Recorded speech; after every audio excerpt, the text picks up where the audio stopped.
qu'on peut lire ensemble dans Exode chapitre 2? On va lire les textes et puis on reviendra sur le texte. Il y a une très belle histoire là-bas dans Exode chapitre 2.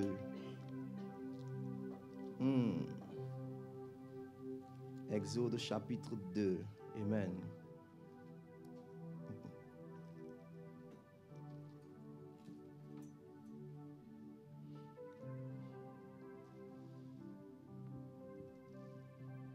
Verset 15. Il est écrit: Pharaon apprit ce qui s'était passé et il cherchait à faire mourir Moïse.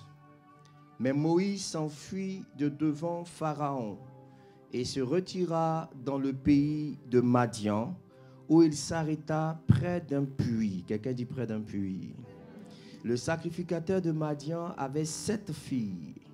Elles vinrent puiser de l'eau et elle remplit les auges pour abreuver le troupeau de leur père.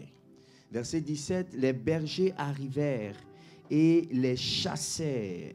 Alors, quelqu'un dit alors, Moïse se leva, prit leur défense. Ah, ce matin, quelqu'un se levera et prendra ta défense. Et fit boire leur troupeau. Quand elles furent de retour auprès de Réuel, leur père, il dit: pourquoi revenez-vous si tôt aujourd'hui? Elle répondit: un Égyptien nous a délivrés de la main des bergers, et même il nous a puisé de l'eau et a fait boire le troupeau. Quelqu'un dit Amen. Quelqu'un dit Amen. Dieu permettra que quelqu'un prenne ta défense au nom de Jésus-Christ. Que Dieu nous bénisse. Est-ce qu'on peut aller? Quelqu'un dit bouche d'en parle. Alléluia. Nous sommes juste à l'introduction de Jiré. Ça va être très fort. Amen. Je sens, ça va être très fort. Ça va être très très fort. Ne manque pas ce moment-là. Si tu peux prendre même des congés, en tout cas, prends tout ce que tu peux. Mais sois là avec ta famille et toutes tes connaissances. Tous ceux qui habitent la France que tu connais, dis-leur de venir parce que Jiré 2021, ça va être très fort. Quelqu'un me dit Amen. Dis avec moi la puissance de l'aide. Dis la puissance de l'aide. Vous savez, pourquoi Dieu a mis cela sur mon cœur? Parce que réellement, vous savez, il y a des destinées qui avancent simplement parce qu'elles sont aidées. Et il y a des gens qui, malgré leur potentiel, malgré la grâce de Dieu, n'arrivent pas à évoluer parce qu'à un certain moment, ces personnes manquent de l'aide dont elles ont besoin. Quelqu'un me dit Amen. Vous savez, vous avez un puissant et merveilleux docteur dans cette église. Vous savez que le mot aide en hébreu, c'est Ezer. Quelqu'un dit Ezer. Quelqu'un dit Ezer. Donc quand on dit Eben Ezer, c'est la pierre du secours. Donc Ezer veut dire aide, veut dire secours. Amen. Amen. Ezer. Et vous savez, à l'origine, histoire. Ah, vous êtes connectés encore. Alléluia. La Bible déclare que Dieu va créer l'homme à son image, selon sa ressemblance. Adam, n'est-ce pas? Et Dieu va placer Adam en Éden. Amen. Et Dieu lui-même va dire à un moment donné, il n'est pas bon que l'homme soit seul. Je lui ferai une aide, une Ezer à son image. Quelqu'un me dit Amen. Et vous savez qu'en ce moment-là, quand Dieu parle, Adam n'a pas péché. Adam est à l'image de Dieu. Il a la ressemblance de Dieu. Donc, il a toute la gloire de Dieu. Mais malgré cela, Dieu dit qu'il a besoin d'aide. Donc, si Adam, avant la chute, avait besoin d'aide, a fortiori, toi et moi, quelqu'un a besoin d'être aidé ce matin. Et je crois que Dieu va susciter l'aide dont tu as besoin au nom de Jésus. Donc, Dieu dit qu'il n'est pas bon que Adam soit seul. On va lui apporter une Ezer. Quelqu'un dit une Ezer. Donc, la femme est l'Ezer de l'homme. Alléluia. Et ce qui me plaît dans l'histoire, c'est que le même mot Ezer qui décrit la femme par rapport à Adam, c'est le même mot qui est utilisé quand il s'agit de l'armée de Dieu qui vient au secours de son peuple. Donc la femme est une armée qui vient au secours de l'homme. Est-ce que je peux parler à quelqu'un ce matin? Quand Dieu voit une femme, Dieu voit une armée. La femme est une armée. La femme n'est pas le sexe faible. La femme est une armée. Je ne sais pas s'il y a des femmes ce matin ici. Une armée qui vient au secours de l'homme. Alléluia. C'est pourquoi je bénis Dieu pour l'évêque. Merci mon frère pour la correction là. Parce que la femme n'est pas faite pour la cuisine. Et quelqu'un dit la femme a été créée pour... La place de la femme c'est la cuisine. Comment on peut dire des choses comme ça? Et je bénis Dieu pour le mec qui a bien corrigé ça. Quelqu'un me dit amen. Pourquoi? Parce que la Bible déclare que Dieu fit venir Ève vers l'homme pour l'aider. On est d'accord? Donc c'est là où se trouve l'homme que la femme vient pour l'aider. Ensuite, quelqu'un dit que la place de la femme c'est dans la cuisine. C'est que toi-même tu es une casserole. Tu as une destinée de casserole. C'est pourquoi la femme vient dans la cuisine pour t'aider. Est-ce que je parle à quelqu'un? Si quelqu'un dit que la place de la femme c'est dans la chambre, c'est que tu es un matelas. Parce que Dieu envoie la femme là où tu te trouves. Dieu a envoyé Ève à Adam. Est-ce que je parle à quelqu'un ce matin? Est-ce que je parle à quelqu'un ce matin? Dieu envoie la femme là où l'homme se trouve. Donc si la place de la femme c'est dans la cuisine, c'est que tu es une casserole. Alléluia. Que Dieu punisse le diable et sa belle-mère. La place de la femme n'est jamais dans une casserole. Parce que la place de la femme c'est auprès de l'homme pour l'aider. Est-ce que je peux parler à une femme ici? Est-ce que je peux parler à des Ézères de Dieu? Alléluia. Et ils doivent se fâcher comme ils veulent. Mais on va dire ce que Dieu dit. Alléluia. Frère, c'est pourquoi je suis d'accord. Et moi, je crois que la femme est plus forte que l'homme. Est-ce que je peux te le prouver? Est-ce que je peux te le démontrer? Tu vois, Bishop, les anglophones même nous aident mieux. Parce que nous, on parle de homme-femme. Là-bas, ils parlent de man et woman. Tu comprends? Woman, c'est entraille. Womb et man. Donc, la femme, c'est l'homme plus entraille. Ça veut dire que dans la pensée de Dieu, la femme, c'est toujours un homme plus quelque chose. Il y a au moins 7 domaines dans lesquels la femme dépasse toujours l'homme. Ce n'est pas notre sujet aujourd'hui. Alléluia. C'est la raison pour laquelle, papa, celui qui vient aider est plus fort que celui qu'on vient aider. Oh oh. Bon, je suis en train de faire quelque chose, je n'arrive pas, tu viens m'aider pour que je puisse arriver à faire cela. Donc la femme est plus forte que l'homme. Maintenant, je veux corriger quelque chose. Quelqu'un dit, bouge-toi, parle-nous. Donc, papa, quand une femme dit que je veux un homme qui va s'occuper de moi, c'est une grave erreur. Non, ce n'est pas à l'homme de s'occuper de la femme, c'est à la femme de s'occuper de l'homme. Même si tu n'aimes pas la partie, là, dis amen, l'amour va venir après. Papa, la raison pour laquelle il y a beaucoup de femmes qui ne sont pas mariées dans l'église, parce qu'elles prient mal. Donne-moi un homme qui va s'occuper de moi. Non, tu es né pour t'occuper d'un homme. Dieu t'a envoyé sur la terre pour prendre soin d'un homme. C'est la femme qui prend soin de l'homme. C'est le contraire.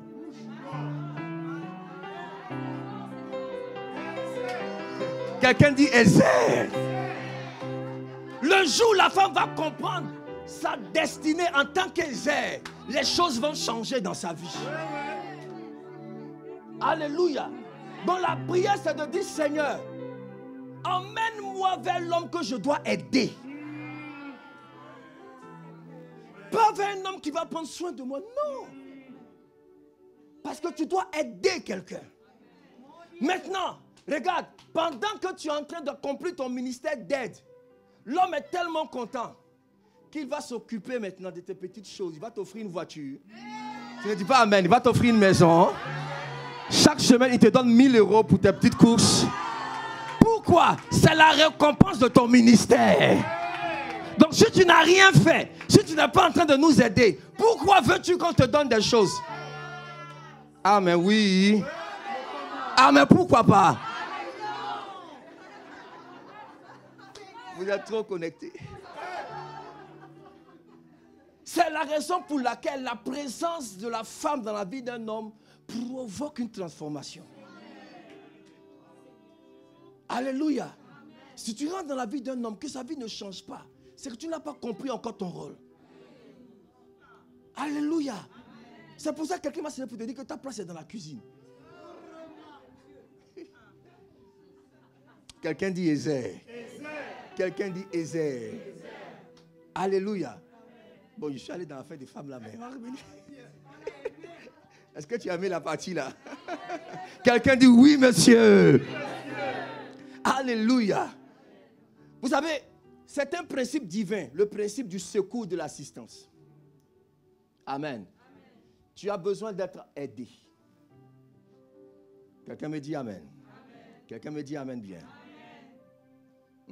Et Dieu va nous aider ce matin. Gloire à Jésus.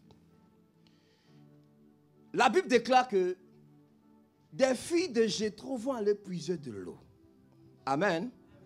Et chaque fois, à l'habitude, il y a des bergers qui viennent les chasser au moment où elles puisent l'eau. Regardez comment ils sont méchants ces gars. Qui sont censés avoir la force. Ils laissent les femmes puiser et au moment où le troupeau doit boire, ils viennent chasser les femmes, les troupeaux, et puis eux-mêmes, ils viennent avec leur troupeau pour boire. Amen. Et que Dieu punisse le diable. Sa belle-mère. C'est elle qui fait des choses comme ça. Alléluia. Mais gloire soit rendue à Dieu parce qu'un jour, au moment où les bergers s'apprêtaient à les chasser, quelqu'un a fait éruption. Alléluia. Du nom de Moïse. La Bible dit qu'il va prendre leur défense. Quelqu'un doit prendre ta défense. Regarde, ta destinée est trop belle pour que tu meurs. Ta destinée est trop belle pour finir dans le décor. Quelqu'un doit prendre ta défense. Tu comprendras un peu profondément l'esprit du message. Et lorsque Moïse va prendre leur défense, la Bible déclare que ce jour-là, elles vont arriver tôt. Et leur père leur pose la question, mais pourquoi arrivez-vous si tôt aujourd'hui? Donc, quelqu'un dit pas comme d'habitude. Et ça avait l'habitude d'arriver tard. Donc leur père, au lieu de manger par exemple à midi, il va manger à 15 heures. Parce qu'il sait que dans l'affaire là, il y a toujours des coupeurs de route. Amen. Mais ce matin, par l'onction de cette maison et par la grâce de l'évêque de la maison, je déclare que tout coupeur de route sera arrêté au nom de Jésus. Je suis venu mettre en arrestation tous les coupeurs de route de ta destinée. Pourquoi c'est au moment où tu dois te marier, il y a un événement qui arrive? Pourquoi c'est au moment où tu dois prospérer, il y a quelque chose qui arrive? Il y a des coupeurs de route, mais nous allons couper la route des coupeurs de route. C'est le amen de quelqu'un qui va valider la prophétie là. Alléluia. Et à cause des coupeurs de route, tu es toujours en retard. Retard dans ta destinée. Vous savez, le diable, il a un programme contre la destinée des enfants de Dieu. Numéro 1, il essaie d'avorter des destinées. Il sait déjà, il peut lire, il n'est pas omniscient, mais il peut lire une grande destinée qui arrive. Alléluia. Comment le diable va prendre le temps de tuer des milliers d'enfants à cause de la destinée d'un seul parmi eux, Moïse et Jésus, pour avorter la destinée. Regarde toi-même. Il y a une histoire sur ta naissance quelque part. Tu as remarqué parfois que tous ceux qui ont de grandes destinées, soit ils ont essayé d'être avortés, ou bien ils étaient très malades dans leur enfant. Il y a quelque chose. Parce que le diable peut lire de loin une grande destinée. Mais Dieu m'envoie aussi pour dire que ta destinée est trop belle. Tu ne peux pas mourir. Quelqu'un me dit amen bien. La Bible déclare que quand Moïse va naître, sa mère va regarder l'enfant. Et elle dit, mais il est trop beau. Et elle le cacha. Quand tu lis, papa, il n'y a pas vraiment de rapport entre la beauté et puis cacher quelqu'un. Et tous les autres, ils étaient beaux. Mais parce que le beau ici en hébreu veut dire il avait une belle destinée. Elle a pu voir que derrière sa beauté, il y avait une glorieuse destinée. Elle dit l'enfant là ne peut pas mourir. Même si je dois prendre des risques, il faut préserver sa destinée. Écoute, je vis avec ton père, tu dis nous sommes là pour préserver ta destinée. Il y a trop de bonnes choses que tu dois vivre. Il y a trop de belles choses que tu dois expérimenter. Je déclare que tu ne mourras pas au nom de Jésus. Est-ce que tu peux te lever et dire je ne mourrai pas, je vivrai et je raconterai les œuvres de l'Éternel. Au nom de Jésus, assieds-toi sur tes ennemis. Alléluia. Et la Bible déclare donc que Moïse va prendre leur défense. Quand elles vont arriver à la maison, leur père est surpris. Quelqu'un sera surpris pendant ce mois. Parce que là où il y avait un retard dans ta vie, je suis en train d'enclencher une accélération divine. Les choses vont s'accélérer. Le père dit, mais pourquoi c'est arrivé tôt? Regarde, ta prospérité va arriver bientôt au nom de Jésus. Et ton mariage avec Dieu, ça va arriver très tôt au nom de Jésus. Donne-moi un amen rapide et ça attire. Et ça attire.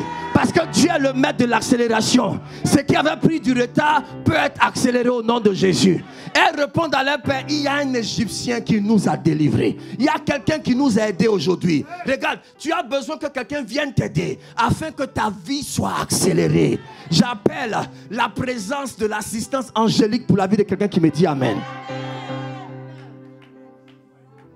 Quelqu'un m'a aidé. La puissance des airs. Alléluia. Tu as besoin d'être aidé.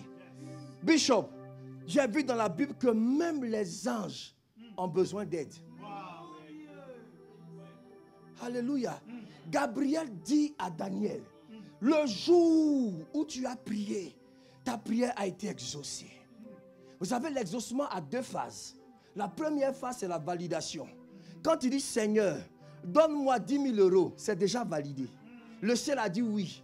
La deuxième phase, c'est le relâchement.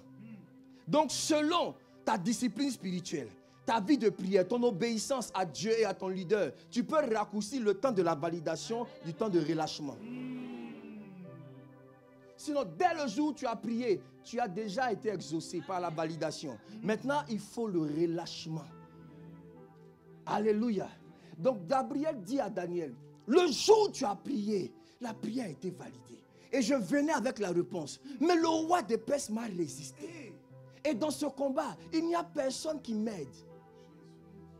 Oh! Papa Gabi, tu as besoin d'aide.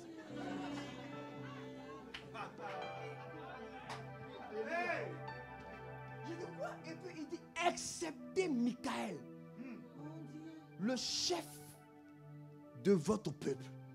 C'est lui qui est venu m'aider. Et je suis là maintenant. Frère, à un moment donné, il faut un renforcement angélique, papa.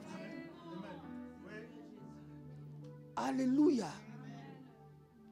Le roi de Perse a arrêté Gabriel pendant 21 jours. Et il dit, il n'y a personne qui m'aide. Frère, pourquoi certaines destinées sont arrêtées? Parce qu'il n'y a personne pour t'aider. Ce n'est pas que tu es maudit. Ce n'est pas que non, tu es nul. Mais à un moment donné, quelqu'un doit t'aider. Alléluia. J'ai été choqué de voir dans la Bible un homme qui est resté au bord d'une piscine 38 ans. Pourquoi? Parce qu'il n'y avait personne pour l'aider. Ce n'était pas un problème de miracle, parce que l'ange descendait remuer l'eau. Mais il est resté là, parce qu'il n'y a personne pour le jeter dans l'eau. Personne pour l'aider. 38 ans d'une vie. Parce qu'il n'y a personne pour l'aider. Mais gloire soit rendue parce que Jésus est arrivé. Et il lui a dit, Seigneur, je n'ai personne. Jésus lui a dit, je connais cette situation. Parce que moi aussi, le jour où je devais naître, il n'y avait personne pour me recevoir. Personne pour m'aider. Il n'y a pas eu de sage-femme pour aider ma mère. Il n'y a eu personne pour me tirer du sein de ma mère. Je connais la situation de personne. C'est pourquoi je suis venu te dire, mon ami, prends ton lit et puis rentre chez toi. Alléluia. S'il n'y a personne pour t'aider, il y a un secours angélique qui peut venir te faire sortir de la situation. Et Dieu m'a envoyé depuis Abidjan dire à quelqu'un qui se sent bloqué, aujourd'hui même tu seras aidé au nom de Jésus. Une grâce surnaturelle te fera sortir de cette situation. Donne-moi un amen comme le tonnerre et c'est accompli.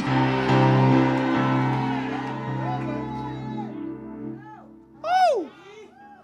Est-ce qu'on peut aggraver? Un jour, Dieu lui-même se lève, Bishop, et Dieu dit que lui-même il a besoin d'aide. Dieu. Qu'est-ce que c'est que doctrine? Hey! Est-ce qu'on peut lire? On peut lire. Hey. Lis avec moi Ésaïe 60. Ésaïe 63. Hey Yahweh. Est-ce que Dieu peut nous aider? Quelqu'un peut lire pour moi? Ésaïe 63, verset 5. Celui qui a trouvé peut lire.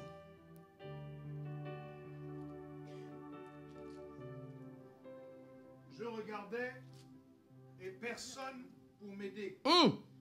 J'étais étonné et personne pour me soutenir. Oh, papa, Dieu est étonné Parce qu'il n'y a personne pour l'aider. Quelqu'un dit, hey Yahweh, comment tu as besoin d'aide? Papa, continue un peu s'il te plaît. Alors, mon bras m'a été en aide. Hey! Et ma fureur m'a servi d'appui. J'ai foulé des peuples dans ma colère. Je les ai rendus ivres dans ma fureur. My God. Et j'ai répandu leur sang sur la terre. Oh, est-ce qu'on peut lire le Ésaïe 59, verset 16? Quelqu'un est connecté.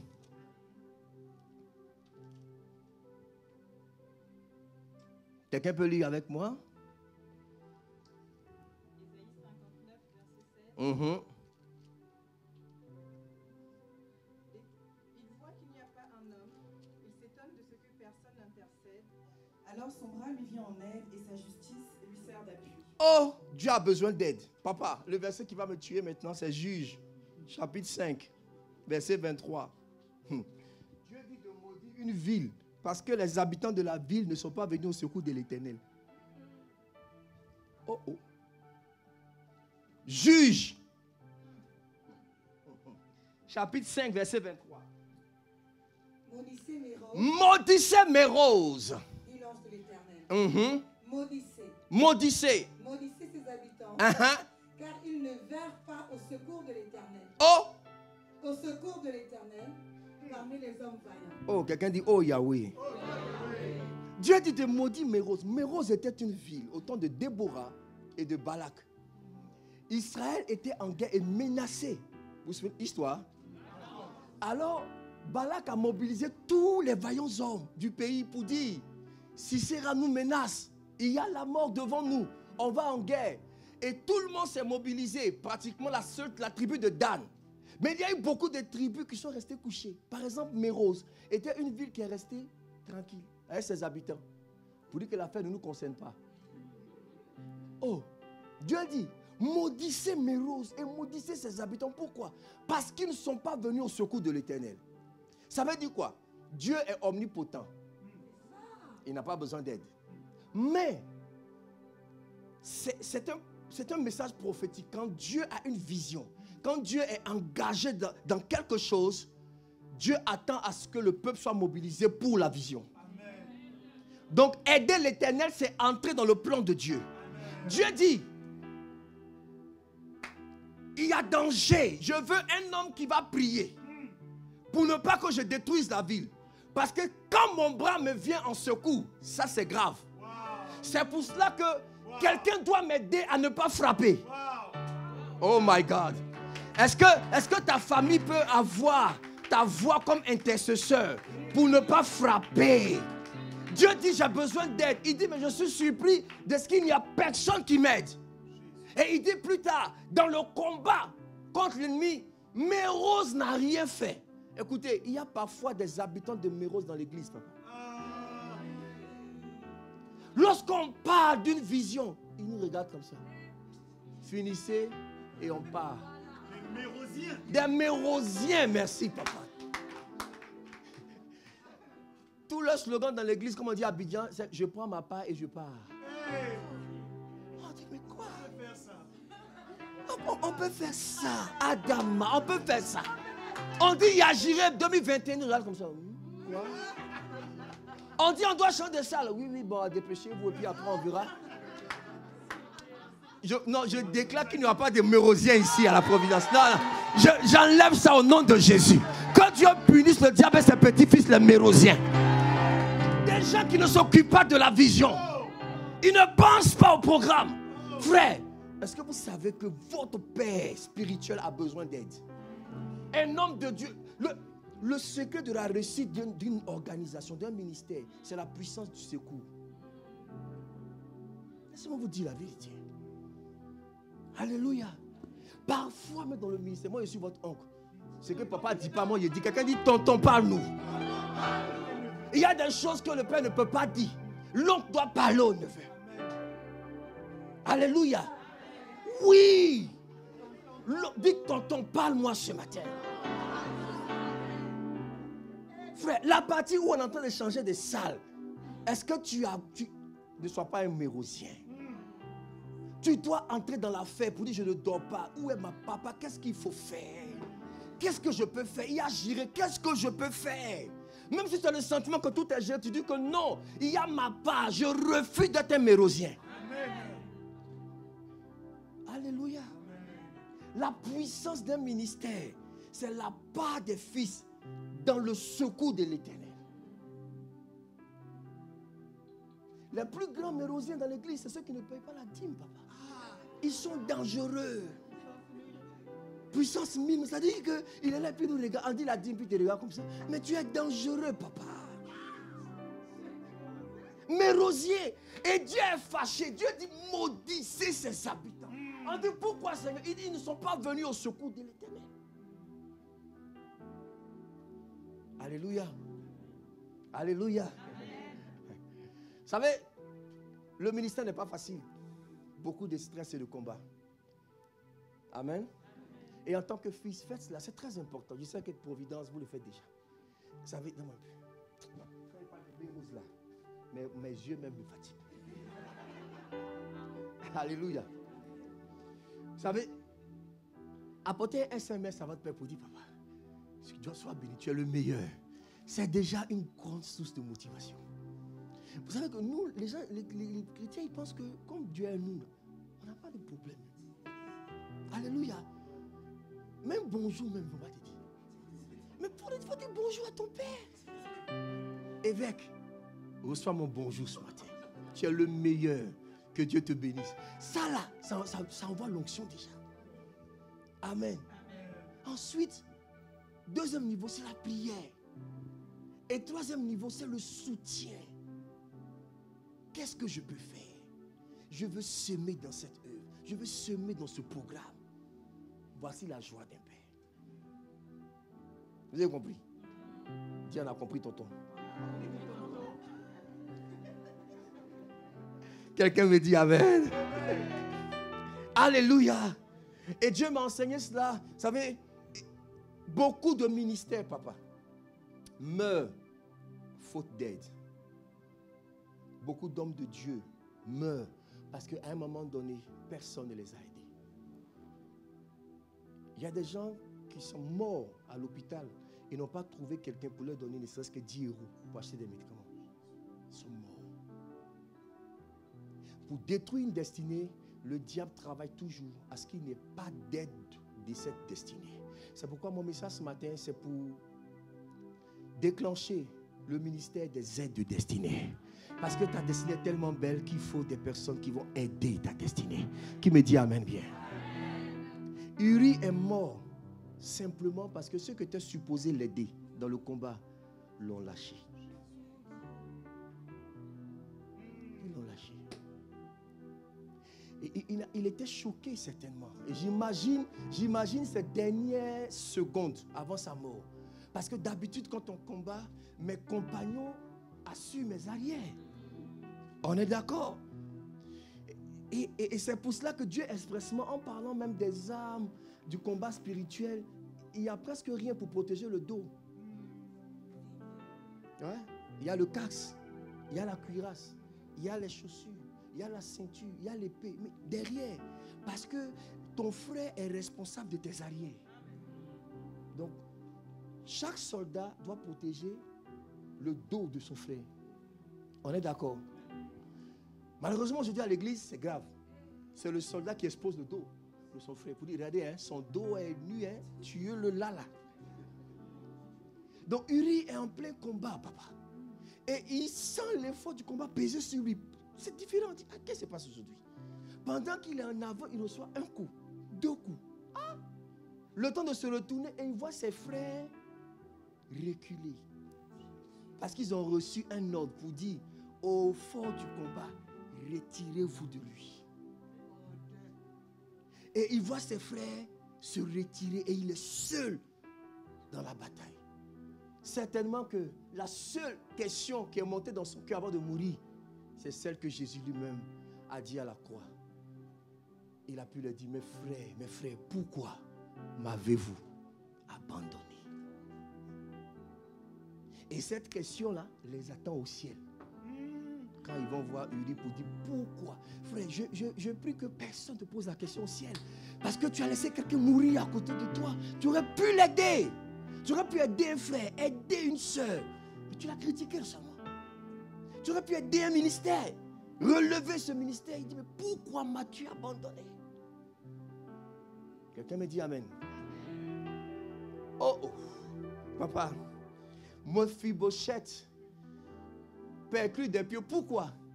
Parce que celle qui était censée le porter, elle a entendu une nouvelle triste et elle a laissé tomber. Combien de personnes n'ont-ils pas laissé tomber parce qu'ils ont appris quelque chose contre toi? Et donc ta destinée est perclue des pieds. Parce que ceux qui étaient censés te porter t'ont lâché. Et Dieu me dit, parle à mon église. Parce qu'il y a tellement de grandes destinées, mais qui meurent parce qu'il n'y a personne pour aider. Alléluia.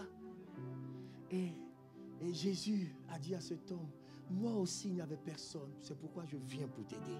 Dieu m'envoie dire à quelqu'un qui n'a personne, Jésus est là pour toi. N'ayez même pas de pensée de suicide, de dire que je vais me faire à mes jours, je me sens seul. Non, il y a quelqu'un pour toi.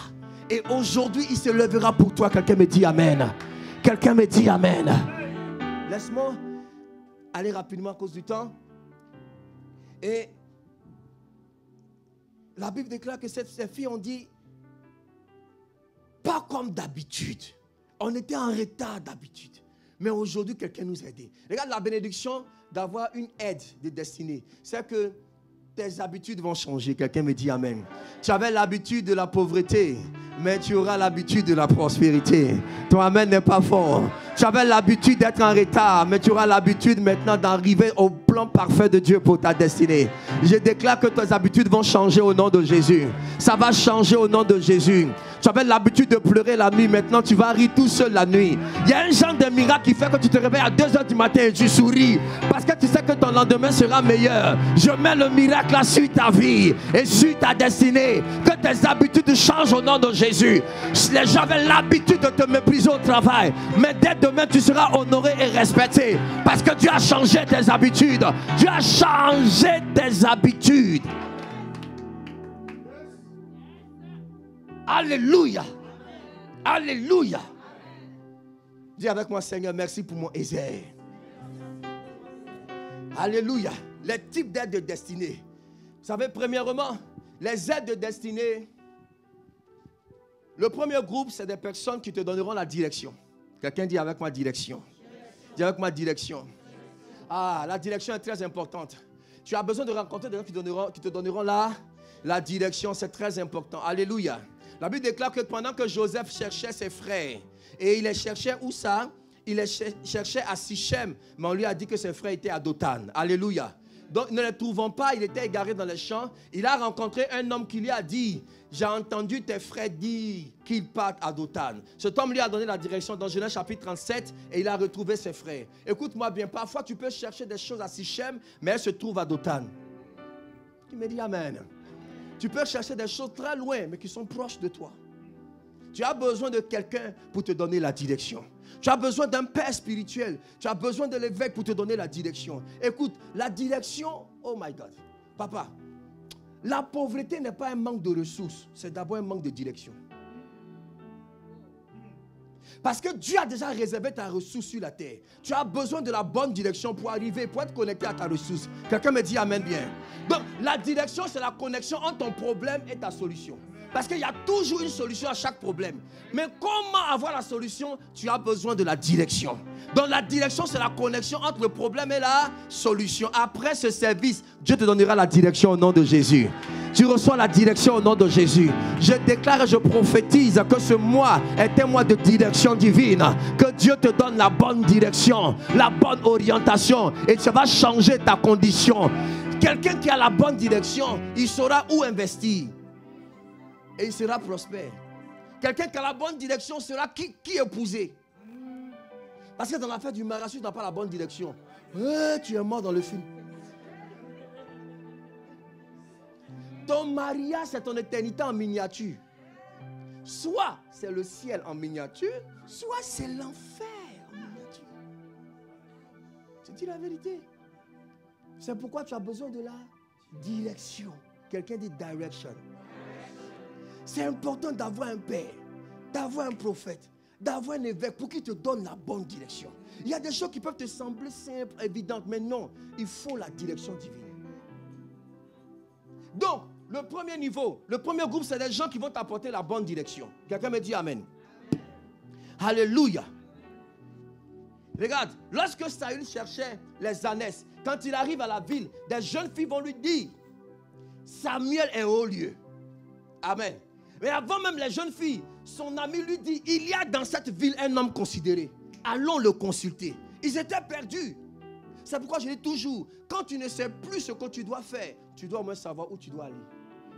La direction. Alléluia. Et quand il rencontre Samuel, sa destinée change. Parce qu'il a eu la bonne direction.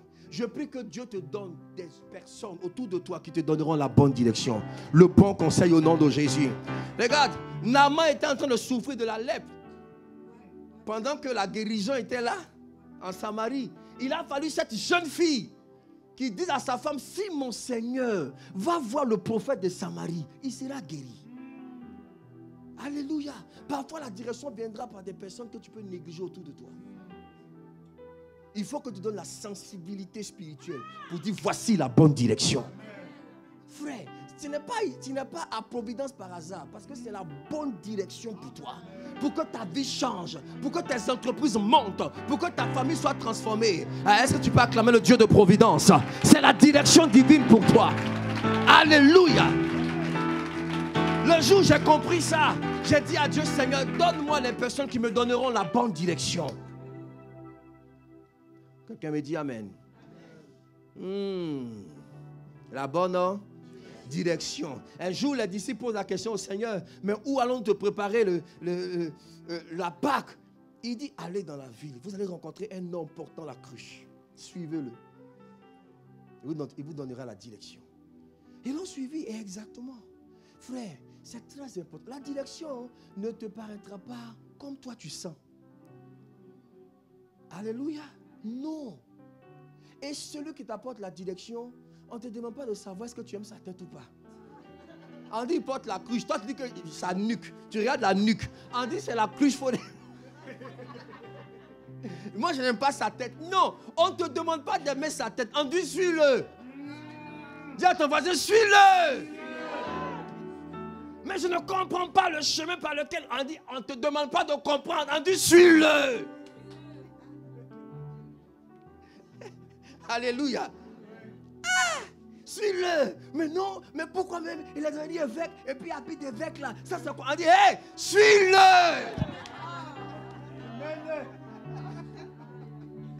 Alléluia. Suis-le. Oui, monsieur. Quelqu'un dit oui, monsieur. Alléluia. J'ai aimé la réponse d'un de nos papas à Abidjan. C'est aussi le papa de l'évêque, papa Bangoré. Un de ses fidèles est venu, il dit, papa, l'homme de Dieu là, qui a prêché là, c'est lui. Je l'ai vu sur Facebook, avec les habits là. Les habits là. Hein, papa, c'est comment? Il dit, tu l'as écouté son message? Il dit, oui. Comment t'as trouvé? Il est très bon. Il dit, donc, il faut le suivre. Tu sais que ça là, c'est les cérémonies officielles quand on porte ça. On porte ça toujours. Il dit, ah d'accord, évidemment. Donc, il faut le suivre. Dis à ton voisin, il faut le suivre. Ah, mais oui. Donc, l'aide, c'est d'abord la direction. Qui me dit amen bien? Deuxième groupe, deuxième type d'aide, c'est ceux qui vont te fortifier et t'encourager. Tu as besoin de personnes qui vont te fortifier et t'encourager. Vous savez, un homme encouragé est capable de détruire toute une ville. Quelqu'un me dit amen. Et c'est important d'avoir des gens qui t'encouragent dans la vie. Amen. Des gens qui t'encouragent. Parce que si tu es entouré des gens qui vont seulement te décourager, ta destinée n'ira pas loin. Qui me dit amen bien? Amen. Ah! Frère, qui t'encourage? Amen. Oui, parce que, papa, un troupeau de moutons conduit par un lion sera plus dangereux qu'un troupeau de lions. conduit par un mouton.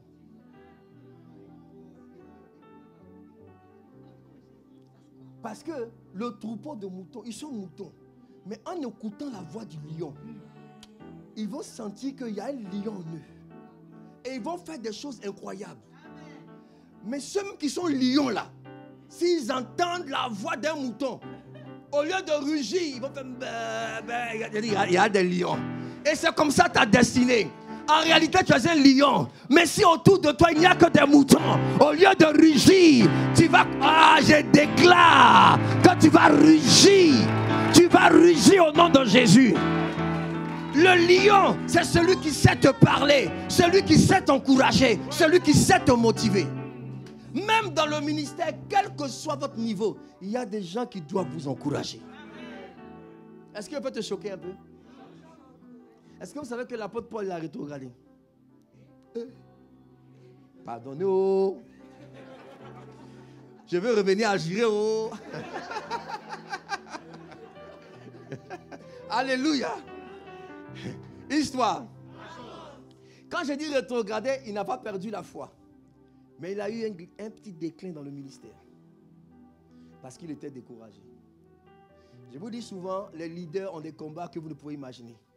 Apprenez à les soutenir et à les encourager. Quelqu'un me dit amen. Je vais vous démontrer ça, puis on va avancer. Quelqu'un est avec moi? Allons dans Actes des Apôtres. Il faut que je dise, sinon, je ne vais pas être lapidé. On va dire que bouche d'or. Quelqu'un me dit amen. On va naviguer un peu rapidement. Dans Actes chapitre 17, on voit l'apôtre Paul et Silas, n'est-ce pas, qui sont à Thessalonique, c'est ça? Paul et Silas passaient par Amphipolis, c'est ça? Et Apollonie, et ils arrivaient à Thessalonique, où les Juifs avaient une synagogue. Paul y entra selon sa coutume pendant 3 sabbats. Il discuta avec eux d'après les Écritures, expliquant et établissant que le Christ devait souffrir et ressusciter des morts. Et Jésus, je vous annonce, disait-il, c'est lui qui est le Christ, n'est-ce pas? Quelques-uns d'entre eux furent persuadés et se joignirent à Paul et à Silas, ainsi qu'une grande multitude de Grecs craignant Dieu et beaucoup de femmes de qualité. Verset 5. Mais les Juifs, jaloux, prirent avec eux quelques méchants hommes de la populace, provoquèrent des attroupements et répandirent l'agitation. Donc il y a eu la persécution. C'est ça? C'est ça? Ok. Verset 10. Aussitôt, les frères firent partie de nuit Paul et Silas pour où ça? Pour Bérée. Lorsqu'il fut arrivé, ils entrèrent dans la synagogue des Juifs. Ces Juifs avaient des sentiments plus nobles que ceux de Thessalonique. Ils reçurent la parole avec beaucoup d'empressement et ils examinaient chaque jour les Écritures pour voir si ce que leur disait Paul était comment? Exact. Donc c'était bien, n'est-ce pas? Ok. Regardez verset 12. Plusieurs d'entre eux crurent, ainsi que beaucoup de femmes grecques de distinction et d'hommes, et beaucoup d'hommes. Mais, quand les Juifs de Thessalonique surent que Paul annonçait aussi à Bérée la parole de Dieu, ils vinrent y agiter la foule. Donc les mêmes gars de Thessalonique sont arrivés à Bérée pour provoquer encore la persécution. Et que Dieu punisse le diable. Vraiment, le ministère n'est pas facile. Alléluia. Regardez le verset 15. Ceux qui accompagnaient Paul le conduisirent jusqu'à Athènes. Puis ils s'en retournèrent, chargés de transmettre à Silas et à Timothée l'ordre de le rejoindre au plus vite. On est d'accord? On est d'accord? Donc, les frères ont décidé de faire partie Paul à cause de la persécution. Et Paul leur a dit, dites à Silas et à Timothée de me rejoindre au plus vite. Où? À Athènes. On est d'accord? On me suit? Où? À D'accord. Lorsque Paul va arriver à Athènes, il va avoir encore en griffe un gros fiasco qui va l'emmener dans une grande dépression. J'ai dit bien en griffe, n'est-ce pas? Verset 16. Comme Paul les attendait à Athènes, il sentit au-dedans de lui son esprit comment? S'irriter à la vue de cette ville pleine d'idoles. Donc, Athènes était cette ville grecque avec beaucoup d'idoles. Donc, l'atmosphère d'Athènes a irrité l'esprit de Paul. Travaillez tous les jours pour ne jamais irriter l'esprit de votre Père. Parce que c'est son esprit qui vous bénit. Il y a des pasteurs qui font le ministère avec un esprit irrité. Il y en a d'autres qui font avec un esprit joyeux. Je parle à quelqu'un. Et donc, l'esprit de Paul était irrité à Athènes. Il va aller prêcher, mais il ne va pas durer à Athènes. Vous vous souvenez qu'il était question que Silas et Timothée le rejoignent où? À Athènes. Donc quand il arrive à Athènes, son esprit sera irrité. À cause du temps, on va aller rapidement, n'est-ce pas? Et puis, il va prêcher. Verset 22, Paul va arriver à l'Aréopage. Il va prêcher l'évangile, mais les gens vont se moquer de lui. Vous comprenez? Verset 31. Lorsqu'ils entendirent parler de résurrection des morts, les uns se moquaient et les autres disent, nous t'entendons là-dessus une autre fois. Ainsi, Paul se retira du milieu d'eux. Quelques-uns néanmoins s'attachèrent à lui et crurent. Dénis l'Aréopagite, une femme nommée Damaris et d'autres avec lui. On est d'accord? Regardez le verset 1 du chapitre 18. Je rappelle, le lieu de rendez-vous c'était où? À Athènes. Verset 18, on dit après cela, dit après cela. Paul partit d'Athènes et se rendit à Corinthe. Sans attendre Silas et Timothée. Parce que son esprit étant irrité et découragé. Il quitte Athènes et il arrive à Corinthe. Il y trouva un homme nommé Aquilas, originaire de Pont, récemment arrivé d'Italie, et sa femme Priscille, parce que Claude avait ordonné que tous les Juifs de sortie de Rome, il se lia à eux, n'est-ce pas? Et comme ils avaient le même métier, il demeura chez eux et il travaillait. Il fabriquait des tentes. Paul discourait dans la synagogue chaque sabbat et il persuadait les Juifs et les Grecs. On est d'accord? Écoutez-moi, là où il dit la rétrogradie. Papa Paul, il ne prêchait que chaque samedi. Chaque samedi. Les autres du lundi, non, du dimanche, jusqu'à vendredi, il est au marché. Je ne sais pas s'il y a un marché, comment on peut dire, il est, c'est où ici? Château Rouge. Ou même, hein? Rangis. Rangis, merci. Il est à Rangis, en train de vendre des tentes. Ce n'était pas des tentes où on dort. En fait, Paul était, en tant que sacrificateur, c'était des tentes de prière. C'est ce qu'on appelle le talit. Ils appelaient ça des tentes, n'est-ce pas? Donc, ils fabriquaient des talites et ils vendaient, les gens achetaient pour prier. Il était fabriqué de tentes, pas des tentes pour dormir. C'était le talit qu'ils fabriquaient. Amen. Donc, papa Paul est au marché de Rangis, en train de crier, hé, 10 euros, 10 euros, 15 euros. On dit que, ah! Le soir qu'il rentre à la maison, il dit à Aquila, c'est comment l'entreprise aujourd'hui là? Est-ce que, non, aujourd'hui on a fait un chiffre d'affaires de 5 euros, non, c'est bon, demain on bouge un peu. Mardi, il arrive, hé, il y a tante. Ah! Quand il finit, il parle un peu de la Bible. Jusqu'à samedi, il vient, il prêche un peu. Quand il ressort, il est au marché de Régis. Papa Paul. Regardons maintenant le verset 5. La Bible déclare, mais quand Silas et Timothée furent arrivés de la Macédoine, Paul, il se donna tout entier à la parole, attestant aux Juifs que Jésus était le Christ. Quand ses fils sont arrivés, ils l'ont trouvé au marché de Rangis. Ils disent, vieux, c'est parce que tu nous as enseigné. Vieux, tu fais quoi? Il dit, les enfants, le ministère est dur. C'est chaud. Silas dit, vieux, souviens-toi dans la prison, quand on louait le Seigneur.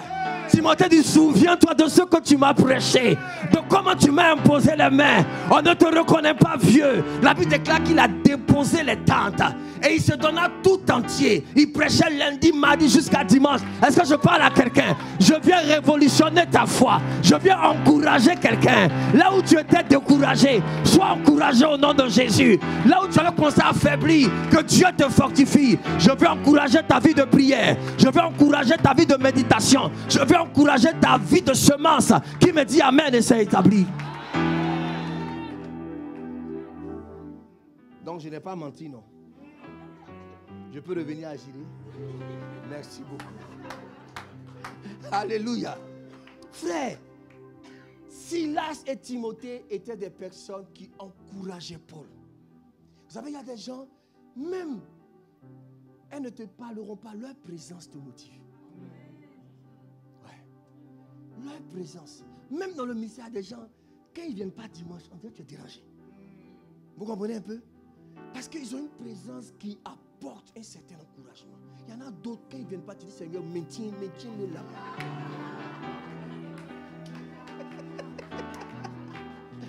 Alléluia.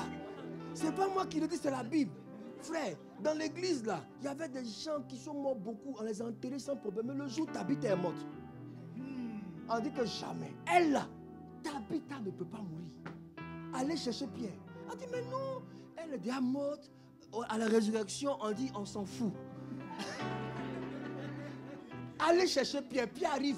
Pierre dit, j'ai déjà vu guérison de malades, paralytiques, j'ai tout vu. Mais résurrection de moi, là, je n'ai pas encore fait. On dit, on s'en fout. Aujourd'hui, là, tu as commencé par Tabitha.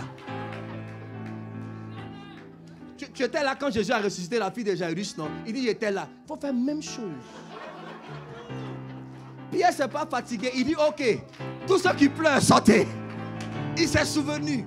Il a fait pareil. Tabitha a dit merci. Maintenant, continue ta route. Pourquoi? Parce que ce que Tabitha fait dans l'église, si elle est morte là, on est foutu. C'est Tabitha qui s'occupe des veuves, des orphelins. C'est elle qui paye le loyer même de l'église. C'est elle qui soutient tous les pasteurs. Ils se sont assis dit que les gars, si Tabitha ne se réveille pas, l'année prochaine, à cette même date, nous tous, on est au ciel. Il y a un qui a eu, il dit que allons chercher Pierre. Pierre dit, mais il y a eu d'autres morts. On dit non, les autres morts là, eux ils peuvent aller au ciel. Mais Tabitha, alléluia. Je déclare que tu es le Tabitha de Providence. Tu es la Tabitha de Providence. Tu ne peux pas mourir au nom de Jésus. On a besoin de toi encore. Je recule la date de ta mort. Tu dois vivre encore 100 ans au nom de Jésus.